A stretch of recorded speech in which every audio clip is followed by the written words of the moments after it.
Hey everybody! So we just finished our class and I just want to take this time to thank you again for joining me in Accru, New York and being a part of this virtual crazy workshop education time that we are in. So just to go over a few things that I noticed throughout the class, and I think that it'll help you with your technique as you start to work on clients with it.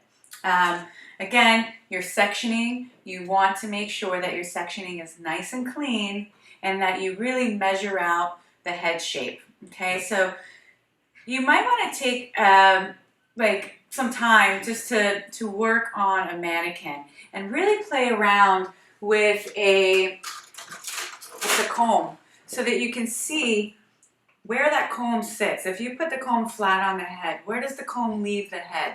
Right? So this would be considered more of the flattest part of the head, okay? And if we were going to put a box on the head and we wanted to make it more square, if you put your comb on the head here, so the flattest part, you can put your hand like right at the ear. Where the comb leaves the head here, you can put your finger, that would be your corner, okay? So when you're sectioning hair, you want to kind of play around with the flat, the corner, this would be another corner. And so knowing that will help you section and get the most out of working with different clients and head shapes. So for this particular cut, we worked flat, and then when we started to get around the corner area, we dipped it down to more of a like right on top or right above the occipital bone. So it was more of like a teardrop shape, okay?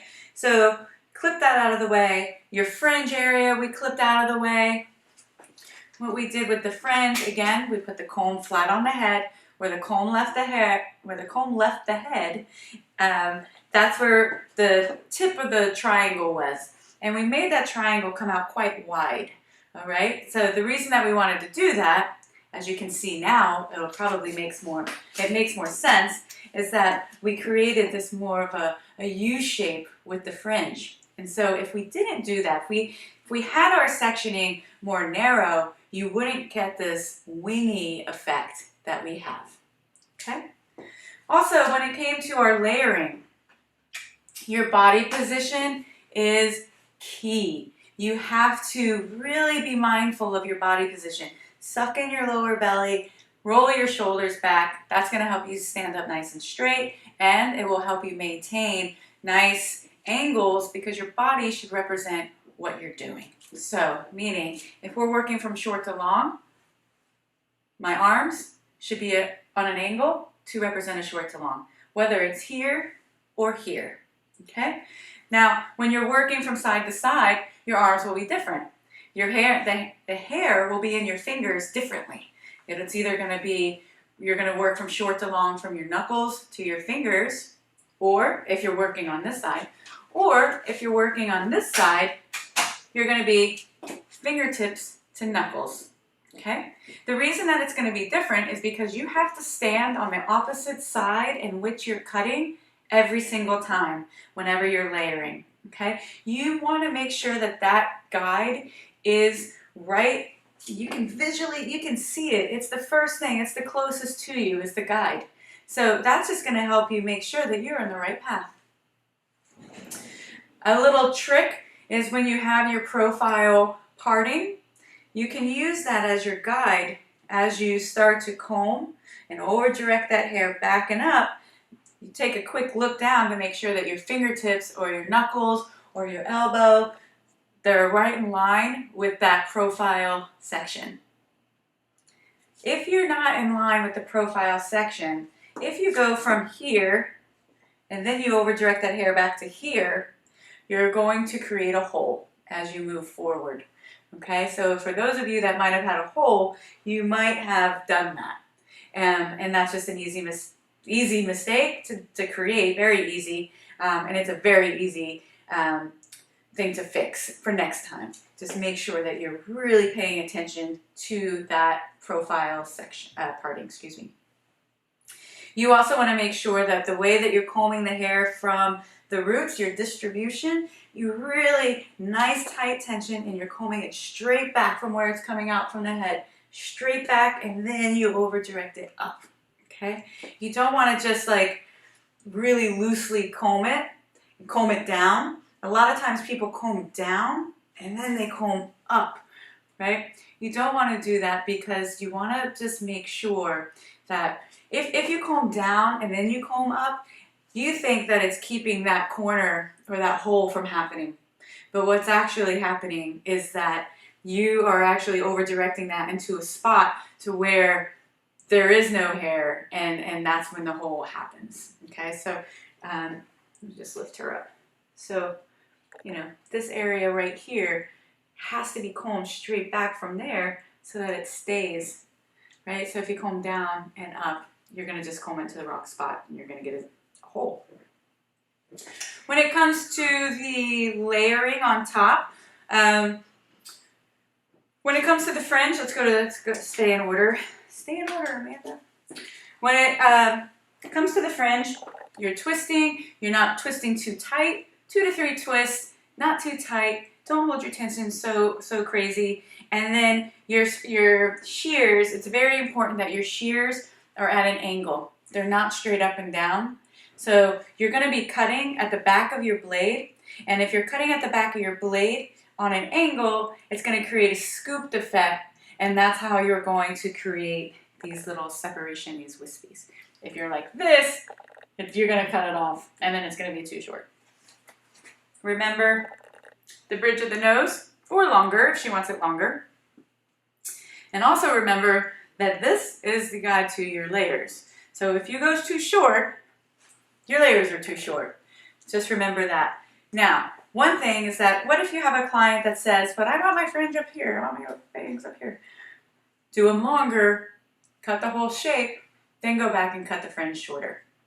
That's how you're going to do that, okay? And then again, when you're cutting your layers, you want to make sure that you're over directing this hair forward, forward, forward, cutting from short to long, and then this is how you're going to be. Excuse me, wait. This is how you're going to be. Just like this. And then as you work up, you just want to make sure that that angle continues like this. Okay? And so you want to stand on the opposite side again in which you're cutting. So if I was cutting this side, I would be combing up, combing straight up, continuing with my angle, okay? And then on the other side, I would be combing up. This would be my angle, continuing going up, okay? Over direct back to your previous section, that's it. When you get to just below the parietal ridge, just go straight up. You really shouldn't be cutting much because it's all balanced. It's all measured out properly, so you really shouldn't be cutting much off. And then other than that, your product usage is going to be key. I haven't done anything to this mannequin. We're filming this about 20 minutes after the class ended. The only thing I've done is I put a little bit more styling balm in her hair, and I just pinched it, and that's really it. I think I did hit it with the blow dryer a little bit, and again, it was just like pinch, pinch. I tapped it a bit, but I really haven't done much. She's still slightly damp, okay? When you're selling this style to your client, you know, when you're really trying to get her to change, the key thing is that you're creating layers that have an openness, it's creating separation, there's movement, there's a lived-in effect to it, and it's versatile. She can wear it straight or she can wear it curly. That's key right now. Well, for me, I think it's key all the time. And then don't forget to use the products that we use. We're setting rejuvenating moisture mist as our cutting lotion, setting spray on top and lightly on the midshaft to the ends. Then we put styling balm in. Then that's it. As a gift, we've given you the air dry foam. So again, this is a really great style for the air dry foam. My personal favorite combo with this, when I let my hair dry naturally and it's very wavy, I do this with the styling balm, and my clients, this with the styling balm is their jam. They love it. So just play with that combination, and I think you'll have a really great success with it. Please let me know how you liked the class.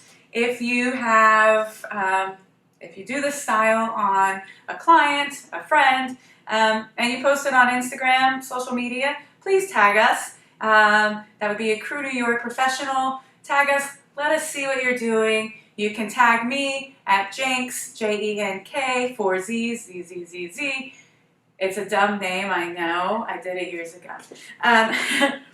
Let me know how you, I want to see what you're doing. The Crew New York Professional wants to see what you're doing. And that's the only way we're going to grow as a community. And thank you again so much. And I hope to see you on our next virtual workshop.